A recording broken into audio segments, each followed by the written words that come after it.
Good morning students. मैं doctor Virendra Singh, assistant professor, department of chemistry. आज हम केमिस्ट्री में पढ़ेंगे कार्बोहाइड्रेट्स के बारे में। कार्बोहाइड्रेट्स क्या होते हैं, इनका नॉमेनक्लेचर हम कैसे करते हैं, इनकी सामान्य रासायनिक अभिक्रियाएं क्या क्या हैं, इनकी स्ट्रक्चर हम कैसे डिटरमाइन करते हैं और इनकी प्रॉपर्टीज़ के बारे में पढ़ेंगे। तो सबसे पहले कार्बोहाइड्रेट्स क्या होते हैं। कार्बोहाइड्रेट जो नेचर में पाए जाने वाले महत्वपूर्ण यौगिक हैं कार्बोहाइड्रेट, जैसे बहुत जो कार्बोहाइड्रेट नेचर में मिलते हैं, जैसे ग्लूकोज है, सुक्रोज है, सेलुलोज है, स्टार्च है। कार्बोहाइड्रेट्स में मेनली क्या होता है, कार्बन होता है, हाइड्रोजन होता है और ऑक्सीजन। जैसे ही कि इनके नाम से ही हमें प्रतीत हो रहा है, कार्बोहाइड्रेट यानी कि कार्बन के हाइड्रेट्स क्या होते हैं, ये कार्बन के हाइड्रेट्स। कार्बोहाइड्रेट में जैसे जल है, पानी है, वाटर का फॉर्मूला क्या होता है H2O। उसमें हाइड्रोजन और ऑक्सीजन का रेशो क्या होता है 2:1 का, 2 और 1 का अनुपात होता है। ऐसे ही कार्बोहाइड्रेट में भी सामान्यतः हाइड्रोजन और ऑक्सीजन इसका अनुपात क्या होता है 2:1। इसी कारण से हमने इसको शुरू में इसको क्या नाम दिए था, इनको कार्बोहाइड्रेट को, कि कार्बन के हाइड्रेट, क्योंकि इसमें हाइड्रोजन और ऑक्सीजन का अनुपात जल के अनुपात के समान है। इसलिए हमने इसको क्या कहा था, कार्बन के हाइड्रेट्स, और उसी के आधार पर इसको नाम दिया था कार्बोहाइड्रेट। इनका सामान्य फॉर्मूला क्या होता है CX और H2O। लेकिन ऐसे बहुत से कार्बोहाइड्रेट्स हैं जिनमें हाइड्रोजन और ऑक्सीजन का अनुपात 2:1 नहीं होता, और बहुत से ऐसे कार्बोहाइड्रेट्स हैं जिसमें हाइड्रोजन और ऑक्सीजन का अनुपात 2:1 तो है। ऐसे बहुत से यौगिक हैं जिनमें हाइड्रोजन और ऑक्सीजन का अनुपात कितना है 2:1, लेकिन वो कार्बोहाइड्रेट्स नहीं है। जैसे फॉर्मेल्डिहाइड है, फॉर्मेल्डिहाइड का सूत्र क्या होगा CH2O। तो इसमें हाइड्रोजन और ऑक्सीजन का अनुपात 2:1 है, लेकिन फॉर्मेल्डिहाइड एक कार्बोहाइड्रेट नहीं है। ऐसे ही एसिटिक अम्ल है, एसिटिक एसिड है, जिसका अणुसूत्र क्या होगा C2H4O2। तो इसमें भी हाइड्रोजन और ऑक्सीजन का अनुपात क्या है 2:1 है, लेकिन ये भी एक कार्बोहाइड्रेट नहीं है। इसलिए ये जरूरी नहीं है कि जिनमें हाइड्रोजन और ऑक्सीजन का अनुपात 2:1 हो तो वो सब कार्बन के हाइड्रेट्स यानी कि कार्बोहाइड्रेट होंगे। और दूसरा मैंने क्या बताया था कि ऐसे बहुत से यौगिक हैं जो कार्बोहाइड्रेट हैं, लेकिन उनमें हाइड्रोजन और ऑक्सीजन का अनुपात 2:1 नहीं है। जैसे रेमिनोज है, इसका अणुसूत्र क्या होता है H12O5। इसमें H12O5 यानी कि हाइड्रोजन और ऑक्सीजन का अनुपात 2:1 नहीं हुआ इसमें, लेकिन ये क्या है, एक कार्बोहाइड्रेट है। तो अब कार्बोहाइड्रेट क्या होंगे, तो उसके लिए उसके जो केमिकल बिहेवियर थी उसके आधार पर एक नई परिभाषा दी गई। कार्बोहाइड्रेट्स क्या है, पॉलीहाइड्रोक्सी एल्डिहाइड अथवा कीटोन, अथवा वे पदार्थ जिनके जल अपघटन से पॉलीहाइड्रोक्सी एल्डिहाइड अथवा कीटोन प्राप्त होते हैं, उनको हम क्या कहते हैं, कार्बोहाइड्रेट्स। यानी कि पॉलीहाइड्रोक्सी एल्डिहाइड अथवा कीटोन, अथवा वे पदार्थ जिनके जल अपघटन से पॉलीहाइड्रोक्सी एल्डिहाइड अथवा कीटोन प्राप्त होते हैं, उन पदार्थों को हम क्या कहते हैं, कार्बोहाइड्रेट्स। अब इन कार्बोहाइड्रेट्स का अपन नामकरण कैसे करते हैं, नॉमेनक्लेचर क्या होगा इनका। तो जो सिंपल कार्बोहाइड्रेट्स हैं उनके नाम के लास्ट में, अंत में हम क्या लिखते हैं, ओस लगाते हैं। क्या लगाएंगे, ओस। तो इनमें कार्बोहाइड्रेट्स में मुख्य क्रियात्मक समूह होते हैं एल्डिहाइड और कीटोन। तो वे कार्बोहाइड्रेट्स या वे शर्कराएं जिनमें एल्डिहाइड समूह होता है उनको तो हम क्या कहेंगे, एल्डोस। क्या कहलाते हैं वो, एल्डोस। और जिन कार्बोहाइड्रेट्स में कीटोनिक समूह होता है उनको हम क्या कहते हैं, कीटोस। वो क्या कहलाएंगे, कीटोस। और इनमें कार्बन परमाणु कितने हैं? उन कार्बन परमाणु की संख्या को अपन ग्रीक पूर्व लगन के द्वारा शब्द ओस से पहले प्रदर्शित करते हैं। जैसे अगर किसी में कार्बन परमाणु की संख्या 6 है और उसमें क्रियात्मक समूह कौन सा है, एल्डिहाइड है, तो हम उसको क्या कहेंगे, और अंत में क्या लगाना है, ओस। तो एल्डो 6 कार्बन को क्या कहेंगे, हेक्सा। तो एल्डो हेक्सोस, क्या नाम हो गया उसका, एल्डो हेक्सोस। ऐसे ही अगर कीटोनिक क्रियात्मक समूह है उसमें तो हम क्या कहते हैं उसको, कीटो हेक्सोस। अगर मान लिया उसमें कार्बन परमाणु की संख्या 5 है और क्रियात्मक समूह एल्डिहाइड है तो एल्डो पेंटोस। और अगर उसमें क्रियात्मक समूह कीटोन है और कार्बन परमाणु की संख्या 5 है तो हम उसको क्या कहेंगे, कीटो पेंटोस। तो इस तरीके से हम क्या करते हैं, इन सरल कार्बोहाइड्रेट्स का नामकरण करते हैं। अब इनका वर्गीकरण कि जो कार्बोहाइड्रेट्स हैं, शर्कराएं हैं, हम उसको किस तरीके से विभाजित करते हैं। तो कार्बोहाइड्रेट्स को उनके भौतिक गुणों के आधार पर 2 भागों में वर्गीकृत किया गया है। तो एक तो है शर्कराएं और दूसरी है अशर्कराएं, शुगर और नॉन शुगर। तो शर्कराएं क्या होती हैं? शर्करा वे कार्बोहाइड्रेट्स हैं जो स्वाद में कैसे होते हैं, मीठे होते हैं, जल में विलय होते हैं, क्रिस्टलीय ठोस पदार्थ होते हैं। उन सबको हम क्या कहते हैं, शर्कराएं कहते हैं। जैसे ग्लूकोज है, फ्रक्टोज है, सुक्रोज है, ये सब क्या है, शर्कराएं।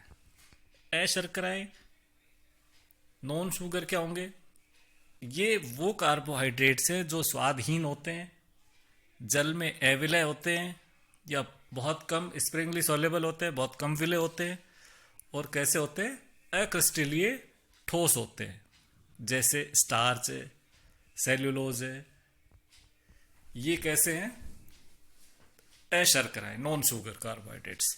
तो हमने क्या किया, उसके भौतिक गुणों के आधार पर हमने उसको 2 भागों में विभाजित किया, शर्करा और अशर्करा। दूसरा विभाजन हम उसकी संरचना के आधार पर कर सकते हैं कार्बोहाइड्रेट्स का। संरचना के आधार पर कार्बोहाइड्रेट्स 3 तरीके के होते हैं, मोनोसेकेराइड, ओलिगोसेकेराइड और तीसरा है पॉलीसेकेराइड। तो कितने तरीके के हो गए ये संरचना के आधार पर, 3, मोनो, ओलिगोसेकेराइड और पॉलीसेकेराइड। मोनोसेकेराइड क्या होते हैं, मोनोसेकेराइड होते हैं, उनका सामान्य या जनरल फॉर्मूला क्या होता है, CnH2n। कुछ अपवाद इसमें एक्सेप्शन भी हैं। यहां पर n की संख्या 2 से लेकर के 10 तक हो सकती है और इनके जल अपघटन पर कोई निम्नतर कार्बोहाइड्रेट प्राप्त नहीं होता। तो मोनोसेकेराइड सामान्यतः क्या होंगे, वो कार्बोहाइड्रेट्स है जिनका अगर हम जल अपघटन करें तो उससे नीचे कोई कार्बोहाइड्रेट हमें प्राप्त नहीं होगा। तो उस तरीके के कार्बोहाइड्रेट को हम क्या कहेंगे, मोनोसेकेराइड।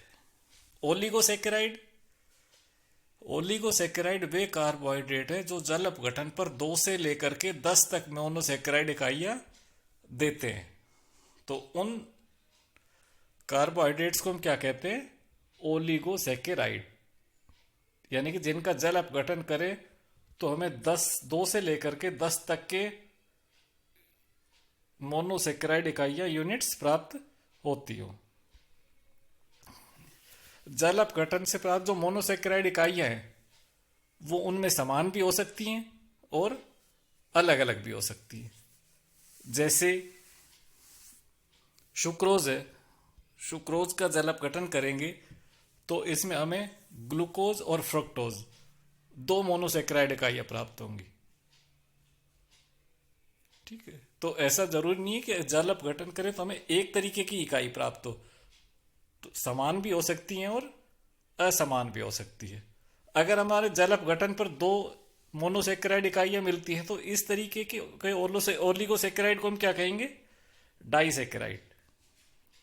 अगर हमें तीन मोनोसेक्राइड इकाइयाँ प्राप्त होती हैं तो ऐसे ओलिगोसेक्राइड को हम क्या कहेंगे? ट्राइसेक्राइड। जैसे उसका उदाहरण है रेफिनोज है। अगर हमें ओलिगोसेक्राइड के जल अपघटन पर चार मोनोसेक्राइड इकाइयाँ प्राप्त होती हैं तो उसको हम क्या कहेंगे? टेट्रासेक्राइड। जैसे स्टेकियो है। तो नंबर ऑफ मोनोसेक्राइड की ओलिगोसेक्राइड का जल अपघटन करते हैं तो हमें कितनी मोनोसेक्राइड इकाइयाँ मिलती हैं? अगर दो मोनोसेक्राइड इकाइयाँ मिलती हैं तो हम उसको क्या कहेंगे? डाइसेक्राइड।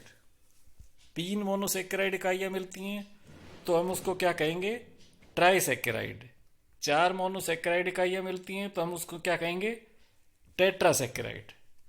तो नंबर ऑफ मोनोसेक्राइड इकाइयाँ कितनी मिलती हैं हमें, उसके बेसिस पर हमने उसका क्या करते हैं? नामकरण।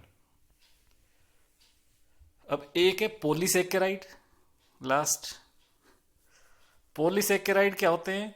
जिनके जल अपघटन पर 10 से अधिक मोनोसेक्राइड इकाइयाँ मिलती हैं तो उन उन कार्बोहाइड्रेट्स को हम क्या कहते हैं? पॉलीसेकेराइड। और इनका सामान्य सूत्र क्या होता है? C6H10O5 whole N। जैसे स्टार्च है, सेल्यूलोज है, ये कैसे हैं? पॉलीसेकेराइड्स। अगर किसी पॉलीसेकेराइड के जल अपघटन पर एक ही तरीके की मोनोसेकेराइड इकाइयां मिलती हैं तो ऐसे पॉलीसेकेराइड को हम क्या कहते हैं? सम पॉलीसेकेराइड, होमोपॉलीसेकेराइड। जैसे स्टार्च है। ठीक है, इसका जल अपघटन करेंगे तो हमें ग्लूकोज की इकाइयां मिलेंगी एक ही तरीके की। तो ये कैसा पॉलीसेकेराइड है? सम पॉलीसेकेराइड।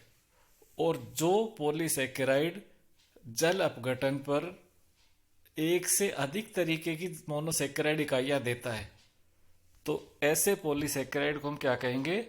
विषम पॉलीसेकेराइड। क्या कहलाएगा वो? विषम पॉलीसेकेराइड। और जो पॉलीसेकेराइड हेक्सोस इकाइयों से बने हैं तो उन पॉलीसेकेराइड को क्या कहेंगे? पॉलीसेकेराइड हेक्सॉन। और जो पेंटोस इकाइयों से बने हुए हैं उन पॉलीसेकेराइड्स को हम क्या कहेंगे? पॉलीसेकेराइड पेंटोसिन। तो ये उनकी संरचना के आधार पर वर्गीकरण था हमारा। अब हम इसको एक पूरे सारांश में हम कैसे प्रदर्शित करते हैं कार्बोहाइड्रेट के वर्गीकरण को? क्या बताया था कि कार्बोहाइड्रेट शर्करा और अशर्करा दो तरीके के होते हैं। शर्करा क्या होते हैं? क्रिस्टलीय, मीठे, जल में घुलनशील होते हैं। अशर्कराएं कैसी होती हैं? अक्रिस्टलीय, स्वादहीन और जल में अविलय होती हैं। जो शर्कराएं हैं मुख्यतः वो कैसी होती हैं? मोनोसेक्राइड और ओलिगोसेक्राइड। मोनोसेक्राइड में क्या बताया था कि इनमें क्रियात्मक समूह एल्डोस, एल्डिहाइड है तो एल्डोस, कीटोन है तो कीटोस। जैसे एल्डोस का एग्जाम्पल किसमें है? ग्लूकोज में है। ग्लूकोज में कौन सा क्रियात्मक समूह होता है? एल्डिहाइड। तो उसको हम क्या कहते हैं? एल्डोस। फ्रक्टोस में कौन सा क्रियात्मक समूह होता है? कीटोन। तो उसको हम क्या कहते हैं? कीटोस। ओलिगोसेकेराइड, ओलिगोसेकेराइड बताया था कि जिनमें 2 से लेकर के 10 तक मोनोसेकेराइड इकाइयां उपस्थित होती है, यानी कि जिनका जल अपघटन करें तो हमें 2 से लेकर के 10 तक मोनोसेकेराइड इकाइयां मिले तो ऐसे कार्बोहाइड्रेट्स को हम क्या कहते हैं? ओलिगोसेकेराइड्स। तो इनमें भी अगर मान लो कोई कार्बोहाइड्रेट है 2 मोनोसेकेराइड इकाइयां दे रहा है जल अपघटन पर तो हमने क्या कहा था? उसको क्या कहेंगे? डाइसेकेराइड। जिनके जल अपघटन पर 3 मोनोसेकेराइड इकाइयां मिलती हैं तो उसको ट्राइसेकेराइड, और जिनके जल अपघटन पर 4 मोनोसेकेराइड इकाइयां मिलेंगी टेट्रासेकेराइड। तो ये भी हमने उनका नाम नॉमेनक्लेचर किया था। ठीक। और अशर्कराएं सामान्यतः क्या होती हैं? पॉलीसेकेराइड्स, जिनमें 10 से अधिक मोनोसेकेराइड इकाइयां उपस्थित होती हैं। तो ये था हमारा कार्बोहाइड्रेट का वर्गीकरण। अब जो मोनोसेकेराइड्स हैं, मेनली स्टडी अब हम किसकी करेंगे? मोनोसेकेराइड्स की। तो इनके सामान्य भौतिक गुण कैसे होते हैं मोनोसेकेराइड? ये सामान्यतः क्रिस्टलीय ठोस पदार्थ होते हैं, जल में विलय, और कार्बनिक जो विलायक है उसमें कैसे होते हैं? अविलय होते हैं। स्वाद में मीठे होते हैं, या प्रकाशीय समावयता प्रदर्शित करते हैं। ये गर्म करने पर कैसे हो जाते हैं? लाल भूरे हो जाते हैं और विशेष प्रकार की गंध देते हैं। तो ये हमारा एक सामान्य परिचय था इसका, कार्बोहाइड्रेट का और उसका वर्गीकरण। Thank you.